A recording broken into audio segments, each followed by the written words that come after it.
नमस्कारम। पिछली क्लास में हमने यहाँ तक कर लिया था कि फोटोसिंथेसिस क्या होता है, फोटोसिंथेसिस में कार्बन डाइऑक्साइड कैसे यूज़ होती है, कैसे प्रूव करेंगे। फोटोसिंथेसिस में क्लोरोफिल कैसे यूज़ होता है, कैसे प्रूव करेंगे।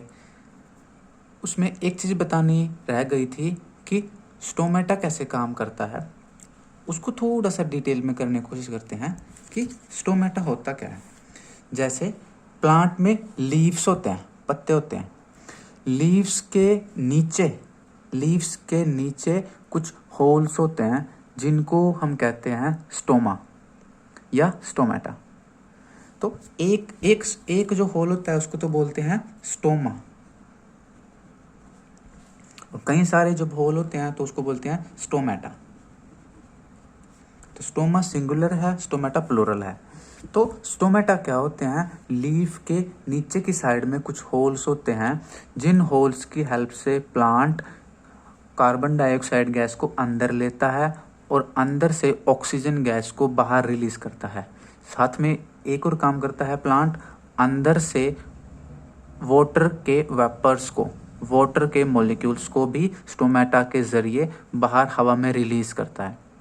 तो इन होल्स को बोलते हैं स्टोमा या स्टोमेटा।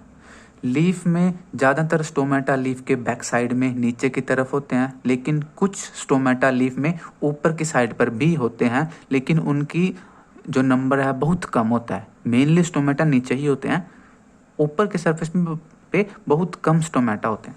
अगर हम स्टोमेटा बड़े छोटे होते हैं, उनको हम नेक डाई से नहीं देख सकते, उनको हम माइक्रोस्कोप में देख सकते हैं। अगर हम स्टोमेटा को माइक्रोस्कोप में देखेंगे या जूम करके देखेंगे तो हमें कैसे दिखते हैं स्टोमेटा के ऐसे कुछ डंबल की शेप में, हल्की सी डंबल की शेप में या बीन्स की शेप में 2 सेल्स होती हैं ऐसे। ये जो बीच में होल है, इस होल को कहते हैं स्टोमा। इसके बगल में दूसरी सेल्स होती हैं, ठीक है, इसके नेबर में दूसरी सेल्स होती हैं।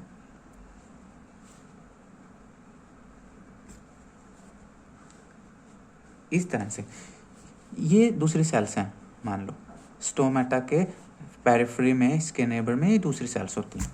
ये लीफ में है स्टोम, तो इसको बोलते हैं स्टोमेटा या स्टोमा, ठीक है। और ये इसके बगल में इसकी दूसरी सेल्स होती हैं। अब ये स्टोमेटा के जो बगल में 2 सेल्स हैं, इनको बोलते हैं, जैसे सिक्योरिटी गार्ड होता है, तो सिक्योरिटी गार्ड ये देखता है कि किस पर्सन को बिल्डिंग के अंदर आने देना चाहिए या किस पर्सन को बिल्डिंग से बाहर जाने देना चाहिए। सिक्योरिटी गार्ड दरवाजे के बाहर होता है, कब दरवाज़ा खोलना है, कब डोर को क्लोज करना है, ये सिक्योरिटी गार्ड कंट्रोल करता है। वैसे ही यहाँ पर कब स्टोमेटा को खोलना है, कब इसको क्लोज करना है, इसको कौन करता है, यहाँ पर सिक्योरिटी गार्ड। ये 2 सेल्स होती हैं, इसलिए इनको बोलते हैं गार्ड सेल्स। तो ये दोनों गार्ड सेल होती हैं। अब ये गार्ड सेल काम कैसे करती हैं, ये कैसे काम करती हैं, जब स्टोमेटा को खोलना हो तो ये गार्ड सेल करती हैं, ऐसे स्वेल कर जाती हैं, और स्वेल करने के बाद बीच वाला पोर जो है ओपन हो जाता है और स्टोमेटा ओपन हो जाता है। कैसे, जब स्टोमेटा को ओपन होना हो तो जो नेबर में जो सेल्स हैं उनमें से वाटर के मॉलिक्यूल गार्ड सेल में ट्रांसफर हो जाते हैं, ठीक है।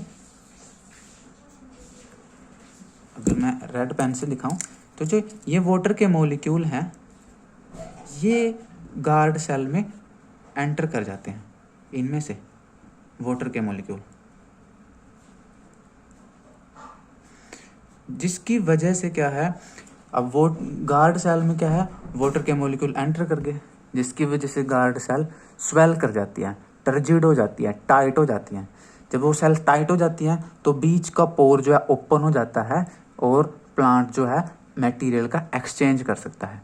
लेकिन जब स्टोमेटा को क्लोज होना हो तब क्या होता है, तब इसके अपोजिट होता है, गार्ड सेल में से वाटर के मॉलिक्यूल वापस चले जाते हैं नेबर सेल में, वाटर के मॉलिक्यूल वापस से नेबर सेल में चले जाते हैं, जिससे क्या है, गार्ड सेल में से वाटर फिर कम हो जाता है, जिससे वो पहले टाइट हो रही थी लेकिन अब वो टाइट नहीं रहती, वो सिकुड़ जाती है, वो श्रिंक कर जाती है, ढीली पड़ जाती है। तो ढीली पड़ जाती है तो पहले वो टाइट थी, अब उसमें से पानी चला गया, अब वो सेल ढीली पड़ जाती हैं, तो ढीली पड़ने के बाद वो स्टोमेटा जो धीरे धीरे ऐसे बंद हो जाता है और स्टोमेटल पोर क्लोज हो जाता है।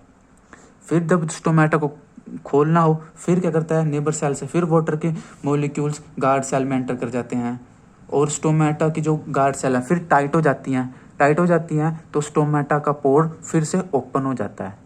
इस तरह से प्लांट क्या करता है, स्टोमेटा को ओपन और क्लोज करता है और मटेरियल का एक्सचेंज वो करता है। ठीक है, तो स्टोमेटा के जरिए क्या होता है, कार्बन डाइऑक्साइड गैस एनवायरनमेंट में से लीफ के अंदर चली जाती है।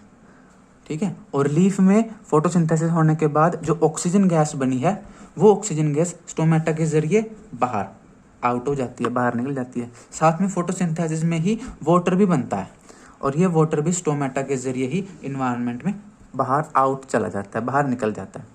लेकिन आपने कभी भी स्टोमेटा या लीफ के नीचे से पानी को निकलते हुए देखा नहीं होगा, कभी भी लीफ के नीचे से पानी निकलते हुए देखा नहीं होगा ऐसा, लेकिन निकलता है बट वो दिखता नहीं। ऐसा इसलिए होता है क्योंकि स्टोमेटा के जरिए जो वाटर है वो वेपर फॉर्म में रिलीज होता है और वेपर हमें दिखते नहीं, इसीलिए हमें वो बाहर निकलते हुए नहीं दिखते। ठीक है, तो ये था कि स्टोमेटा कैसे काम करता है, रोल ऑफ स्टोमेटा या वर्किंग ऑफ स्टोमेटा। ठीक है, इसमें एक बात और होती है, जो वाटर स्टोमेटा के जरिए बाहर निकलता है इस प्रोसेस को एक नाम भी देते हैं, इस प्रोसेस को बोलते हैं ट्रांसपीरेशन। ट्रांसपीरेशन, तो ट्रांसपीरेशन क्या है, the loss of water vapours from the plant through stomatal pore is known as transpiration. ठीक है, ये दोबारा हम बोलें, the process in which water vapors lost through stomatal pore from plant is known as transpiration।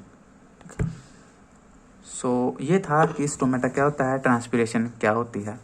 ठीक है, तो जब जो ये डेजर्ट में प्लांट हैं या गर्मी वाली जगह पर जो प्लांट हैं वहाँ पर दिन में काफ़ी ज़्यादा सनलाइट होती है, गर्मी ज़्यादा होती है और उन प्लांट के पास पहले ही पानी कम होता है, तो वो इसलिए दिन के समय में स्टोमेटा को क्लोज रखते हैं। दिन के समय में स्टोमेटा को क्लोज रखते हैं ताकि दिन के समय में ट्रांसपीरेशन ना हो और पानी का लॉस ना हो। वो रात में स्टोमेटा को ओपन करते हैं और कार्बन डाइऑक्साइड को रात में अंदर लेके चलते हैं। ओके, सो ये था स्टोमेटा एंड ट्रांसपीरेशन। ओके, नमस्कारम।